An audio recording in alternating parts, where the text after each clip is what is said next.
Hello friends, welcome to e learning classes. Friends, आज है 9 जुलाई 2020 और 9 जुलाई जितने भी क्वेश्चंस हैं वो इस वीडियो में हम डिस्कस करेंगे और उनसे रिलेटेड जितनी भी इंफॉर्मेशन है उसको भी डिस्कस करेंगे। और इसकी पीडीएफ आपको टेलीग्राम पर मिल जाएगी। टेलीग्राम से सभी लिंक हो जाए। मैं देखता हूँ कि सभी जुड़े हुए नहीं हैं, अब भी टेलीग्राम से जुड़ जाओ सभी लोग। वहाँ पीडीएफ पड़ी रहती है। धीरे धीरे मैं वीडियोस बना रहा हूँ, उनकी भी पीडीएफ मिल जाएंगी। चैनल को सब्सक्राइब कर लो। देखो, शिकायत आपकी ये थी कि मैं वीडियोस नहीं डालता। आज भी हिस्ट्री की क्लास के लिए एक कमेंट्स था, पॉलिटी की क्लास के लिए कमेंट था। तो पॉलिटी की क्लास मैंने आज बनाई थी दोस्तों, लेकिन पता नहीं कैमरे में प्रॉब्लम थी कुछ, तो ब्लर हो गई पूरी वीडियो, इसलिए मैंने अपलोड नहीं किया। मैं कल दोपहर को उसे अपलोड कर दूंगा बना के दोबारा। तो ये टेंशन मत लो, अब शुरू कर रहा हूँ मैं दोबारा से सारी क्लासेस। पर डे कोशिश करूँगा कि सारी क्लासेस आपको मिलती रहें। चलो शुरुआत करते हैं आज के पहले क्वेश्चन की। पहला क्वेश्चन है दोस्तों आज का, एप्पल ने इंटरनेट पॉलिसी के तहत एप्पल स्टोर से कितनी चीनी ऐप्स हटा दिए हैं। देखोगे, इम्पॉर्टेंट है ये क्वेश्चन कि एप्पल ने चीनी ऐप्स को हटाया है इंटरनेट पॉलिसी के तहत, और उनकी संख्या है दोस्तों 4500। कितनी? 4500 चीनी ऐप्स को हटा दिया है। तो पहले क्वेश्चन का आंसर है ए। अब देखो, यहाँ पर एप्पल की बात आई है दोस्तों, तो एप्पल के बारे में थोड़ी सी जानकारी ले लेते हैं, पेपर में आता रहता है। तो देखोगे एप्पल के बारे में, ये एक आईफोन कंपनी है एप्पल। इसकी स्थापना 1 अप्रैल 1976 को हुई थी। इसके जो फाउंडर हैं उनका नाम है स्टीव जॉब्स, और ये है स्टीव जॉब्स दोस्तों। हेड क्वार्टर है इसका कैलिफोर्निया, अमेरिका के अंदर है। और इसके CEO, chief executive officer Tim Cook हैं, और ये हैं टिम कुक। तो ये इन्फॉर्मेशन आपको एप्पल से याद रखनी है। क्वेश्चन नंबर 2 है दोस्तों आज की वीडियो का, अफगानिस्तान ने अपने 4 प्रांतों में शिक्षा के बुनियादी ढांचे को सही करने के लिए भारत के साथ कितने समझौते किए हैं। क्वेश्चन नंबर 2, और क्वेश्चन नंबर 2 भी काफ़ी इंपॉर्टेंट है, और इसका आंसर है दोस्तों सी। 5 समझौते हुए हैं भारत और अफ़गानिस्तान के बीच में, और ये किससे रिलेटेड है? शिक्षा में बुनियादी ढांचे को सही करने के लिए हुए हैं। अब देखो, यहाँ पर अफ़गानिस्तान की जो राजधानी है दोस्तों, वो है काबुल, और करेंसी है अफ़गानी रुपया, यहाँ की करेंसी है दोस्तों, और अशरफ गनी यहाँ के प्रेसिडेंट हैं।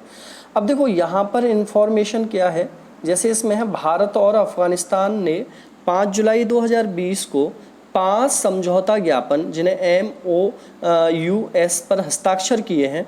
अफ़गानिस्तान के 4 प्रांतों फराह, नूरिस्तान, कपीसा, बदख्शान में शैक्षिक बुनियादी ढांचे के विकास के लिए इन दोनों देशों के बीच ज्ञापन पर हस्ताक्षर किए गए हैं।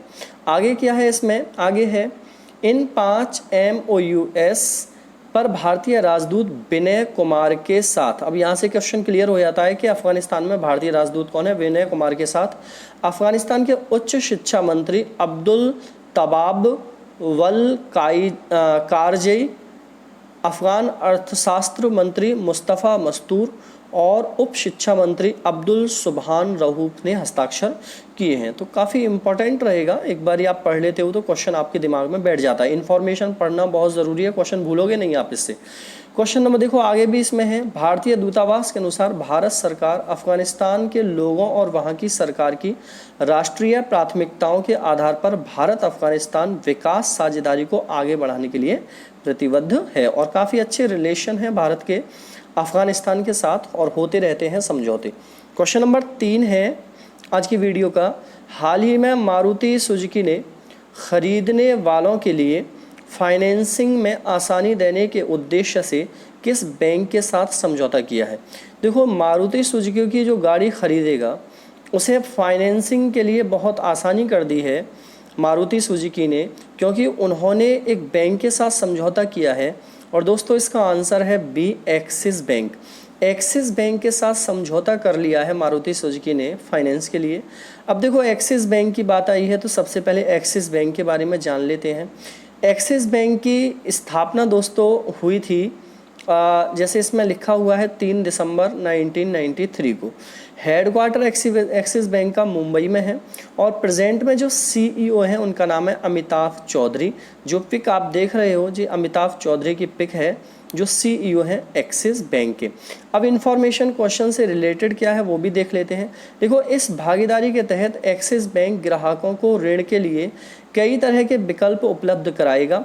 वेतनभोगी ग्राहकों को 8 साल की अवधि के लिए कार का ऑन रोड 100% वित्त पोषण देने की भी व्यवस्था है। समान मासिक किस्तों, जिसे ईएमआई बोलते हैं, के मामले भी अलग अलग तरह के हैं। आगे है कि योजनाएं हैं जिनमें 1250 रुपये प्रति लाख के साथ शुरू होने वाली किस्त है। 1250 रुपये प्रति लाख मतलब 1 लाख पर आपको 1250 रुपये देने।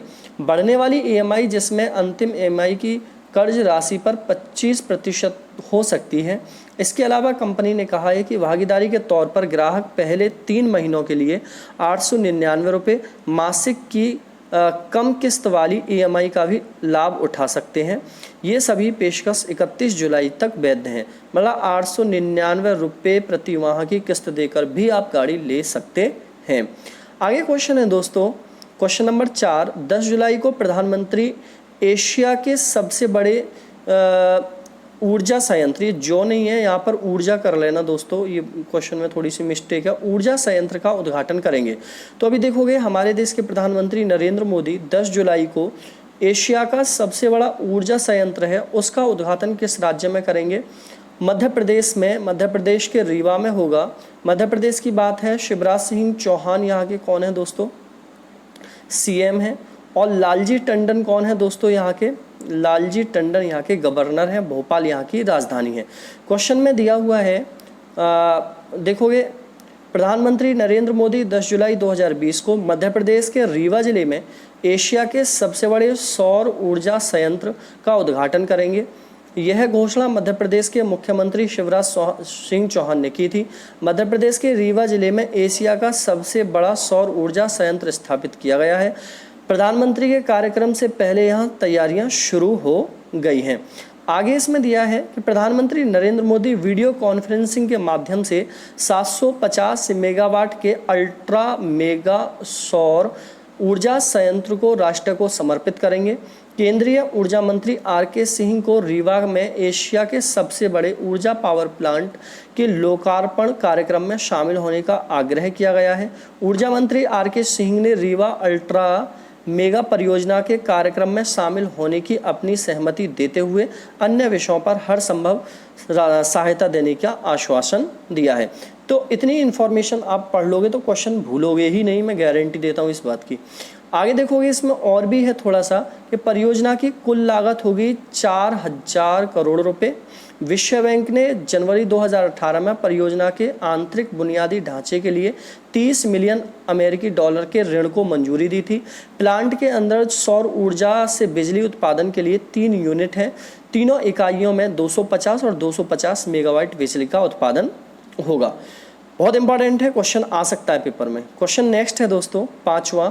हाल ही में किस देश में विदेशी कामगारों को लेकर अप्रवासी कोटा विधेयक लाया गया है या लाया जा रहा है? तो आंसर है दोस्तों क्वेश्चन नंबर 5 का ए, कुवैत के अंदर विदेशी कामगारों को लेकर अप्रवासी कोटा विधेयक कुवैत की सरकार ला रही है। कुवैत की बात करें तो कुवैत की जो राजधानी है वो है कुवैत सिटी और दीनार क्या है दोस्तों? यहाँ की करेंसी है। अब देखना इस क्वेश्चन से रिलेटेड इन्फॉर्मेशन क्या है। जैसे इसमें लिखा है कुवैत में रोजगार पाने की हमारी कामगारों की उम्मीदों को बड़ा झटका लग सकता है। कुवैत में अप्रवासी कोटा विधेयक लागू हो सकता है। ऐसा हुआ तो देश के 8 लाख कामगारों को कोरोना कहर के बीच बेरोजगारी झेलनी पड़ेगी। आगे लिखा है इसमें, विधेयक के मसौदे को कुवैत की नेशनल असेंबली की कानूनी और विधायी समिति ने संवैधानिक करार दिया है। अन्य समिति द्वारा वीटो करना बाकी है। इसमें राजस्थान के भी 80,000 कामगारों की परेशानी बढ़ सकती है। कुवैत में राजस्थान, यूपी, बिहार, एमपी आदि के लाखों कामगार रहते हैं। शेखावटी के 15,000 से अधिक कामगार वहां पर हैं। क्वेश्चन आगे दिया है क्वेश्चन में, वहाँ की सरकार का मानना है कि कोरोना का ग्राफ बढ़ा तो दूसरे देशों के लोगों के स्वास्थ्य और अन्य संबंधित इंतजाम उसे करने होंगे। कुवैत के नागरिक अपने ही देश के अल्पसंख्यक हो गए हैं। कुवैत की आबादी लगभग 43 लाख है। इसमें अकेले प्रवासियों की संख्या 30 लाख है। इसमें से 10 लाख से ज़्यादा भारतीय हैं। तो काफ़ी इम्पोर्टेंट है कि 43 लाख की कुल आबादी में 30 लाख प्रवासी मतलब बाहर के लोग हैं, 13 लाख वहाँ के कुल लोग हैं। देखो क्वेश्चन नंबर 6 है दोस्तों, नेपाल ने हाल ही में 6 महीने के बाद किस देश के बीच की सीमा व्यापार मार्ग खोल दिया है। तो देखो इस क्वेश्चन का आंसर देख लेते हैं। पहले क्वेश्चन नंबर है सी, चीन। देखो नेपाल ने 6 महीने के बाद चीन और नेपाल के बीच में सीमा व्यापार मार्ग था उसको फिर से ओपन कर दिया, ये बंद पड़ा हुआ था। अब देखो नेपाल की बात है तो नेपाल के जो प्राइम मिनिस्टर हैं दोस्तों, उनका नाम है केपी शर्मा ओली। क्या नाम है? केपी शर्मा ओली। जबकि यहाँ की जो राष्ट्रपति हैं उनका नाम है विद्या देवी भंडारी। क्या नाम है? विद्या देवी भंडारी। काठमांडू यहाँ की कैपिटल है और नेपाली रुपया यहाँ की करेंसी है। वैसे ही चीन के बारे में देखोगे, बीजिंग यहाँ की राजधानी है और देखोगे रेनमिन भी यहाँ की करेंसी है और शी जिनपिंग यहाँ के प्रेसिडेंट हैं। क्वेश्चन से रिलेटेड इन्फॉर्मेशन क्या है कि नेपाल ने सोमवार को 6 महीने बाद चीन के साथ अपने सबसे महत्वपूर्ण सीमा व्यापार मार्ग को फिर से खोल दिया है। कोरोना वायरस महामारी के कारण इसे बंद कर दिया गया था। नेपाली अधिकारियों ने इसकी जानकारी दी है। चीन और नेपाल के बीच सीमा पार व्यापार के लिए 2 प्रमुख मार्ग हैं। आगे देखोगे क्वेश्चन नंबर 7 है दोस्तों, निम्न में से किस अफ्रीकी देश ने पिछले 2 महीनों में 350 से अधिक हाथियों से रहस्यमयी तरीके से मृत्यु हो गई है। देखो पिछले 2 महीनों में किस देश में 350 से अधिक हाथियों की रहस्यमयी तरीके से मृत्यु हुई है। तो ये काफ़ी इंपॉर्टेंट रहेगा और इस क्वेश्चन का आंसर है दोस्तों बी, बोत्सवाना। ये अफ्रीकी कंट्री है बोत्सवाना और यहाँ पर देखोगे कि कुछ रहस्यमयी तरीके से 350 से ज़्यादा हाथियों की यहाँ पर डेथ हुई है। तो कारण देख लेते हैं क्या है कि अफ्रीकी देश बोत्सवाना में पिछले 2 महीनों में 350 से ज़्यादा हाथियों की मौत हो चुकी है। मौत के कारण का पता नहीं लग पा रहा है। हाथियों के शव ओकाबांगो डेल्टा के उत्तरी हिस्से में पाए गए हैं। अफ्रीका में सबसे ज़्यादा हाथी इसी क्षेत्र में पाए जाते हैं। सैटेलाइट में मिली तस्वीरों के बाद मामला सामने आया है। आगे इसमें लिखा हुआ है लगभग 25 लाख की आबादी वाले बोत्सवाना के इस क्षेत्र में हाथियों की संख्या लगभग 15,000 है, जो देश में पाए जाने वाले हाथियों की संख्या का 10% है। यहाँ आने वाले पर्यटकों से जो कमाई होती है यह बोत्सवाना की कुल जीडीपी का 10 से 12% है। हीरे के बाद देश का सबसे ज़्यादा कमाई इसी क्षेत्र से होती है। इसकी एक मैं पिक्चर भी दिखा देता हूँ कि कुछ इस तरीके की सैटेलाइट से पिक्चर दी गई हैं जिसमें हाथियों को मरा हुआ पाया गया है। आगे क्वेश्चन है दोस्तों, क्वेश्चन नंबर 8, किस राज्य ने बुनकरों के लिए निक्कर सम्मान योजना शुरू की है? ठीक है, नेकर सम्मान योजना शुरू करी है। तो ये है नेकर सम्मान योजना शुरू करने वाला राज्य दोस्तों कर्नाटक। ये कौन सी है? नेकर सम्मान योजना कर्नाटक ने शुरू की है। अब देखो कर्नाटक की बात करें तो वी.एस. येदियुरप्पा। कौन? वी.एस. येदियुरप्पा यहाँ के कौन है दोस्तों? सीएम है। ठीक है, बेंगलुरु यहाँ की राजधानी है। देखो इसमें लिखा है कर्नाटक के मुख्यमंत्री हैं बी.एस. येदियुरप्पा ने राज्य में बुनकर समुदायों के लिए एक योजना की है। इस योजना का नाम निक्कर सम्मान योजना है। इसका अर्थ बुनकर सम्मान योजना है।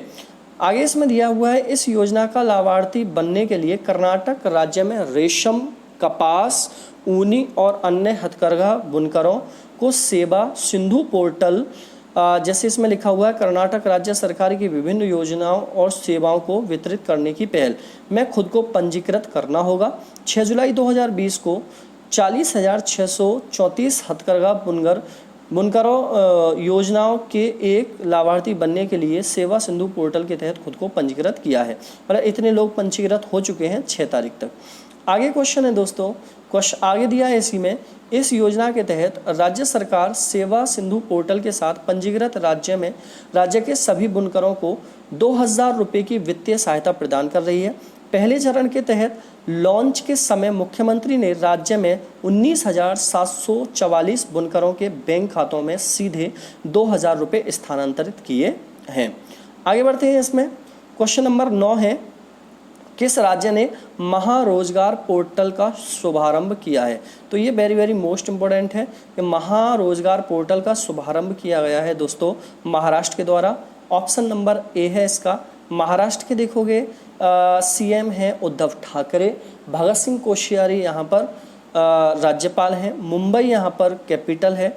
देखोगे ये हैं उद्धव ठाकरे जो सीएम बने हैं। आगे देखोगे इसमें महाराष्ट्र सरकार की योजना इस पोर्टल के जरिए कंपनियों और श्रमिकों को श्रम शक्ति और रोजगार के अवसर उपलब्ध कराना है। पोर्टल की शुरुआत को नियोक्ताओं और कुशल, अर्धकुशल और अकुशल श्रमिकों के बीच की खाई को पाटने के लिहाज से बड़ा कदम माना जा रहा है। राज्य सरकार के सामने इस समय प्रमुख चुनौती कोरोना संकट के चलते आर्थिक परेशानी से जूझ रहे अधिक से अधिक लोगों को रोजगार उपलब्ध कराना है। आगे देखोगे इसमें दिया हुआ है क्वेश्चन नंबर 10। देखो इनमें से, देखो ये इमेज नहीं है, यहाँ पर थोड़ा सा कट कर लेना दोस्तों, ये इमेज। इसमें से देश के 60वें शतरंज ग्रैंड मास्टर कौन बने हैं? मतलब क्या है क्वेश्चन, देश के 66वें शतरंज ग्रैंड मास्टर कौन बने हैं? तो 66वें शतरंज ग्रैंड मास्टर जो बने हैं देश के, उनका नाम है दोस्तों जी आकाश। जी आकाश देश के 66वें शतरंज ग्रैंड मास्टर बने हैं। देखोगे यहाँ पर देख लेते हैं थोड़ा सा इसके रिलेटेड कि तमिलनाडु के जी आकाश देश के 66वें शतरंज ग्रैंड मास्टर बने हैं, जबकि उनके राज्य के एम प्रणेश और गोवा के अमेया ऑडी अंतर्राष्ट्रीय मास्टर्स बन गए हैं। ये इंपॉर्टेंट रहेगा दोनों। आकाश के ग्रैंड मास्टर खिताब की अंतर्राष्ट्रीय शतरंज महासंघ परिषद की है हाल ही में बैठक में हुई पुष्टि में की गई है। तो इनकी बात है वो इस वाले संघ में की गई है। देखते हैं दोस्तों आज का टुडे क्वेश्चन है जिसका आंसर आपको वीडियो के डिस्क्रिप्शन बॉक्स में देना है, कमेंट बॉक्स में सॉरी लिखोगे। आपका क्वेश्चन है हाल ही में किस बैंक के द्वारा लोन इन सेकंड सुविधा शुरू की गई है? इस क्वेश्चन को मैंने कल कराया था आपको और आज इसका आंसर दोगे सभी कमेंट में। कम लोग दे रहे हैं आंसर, कोशिश करो ज़्यादा से ज़्यादा लोग दें, फ़ायदा आप ही का होगा भाई। चलो हम लेते हैं आपसे विदा दोस्तों, tata bye bye and good night. ठीक है।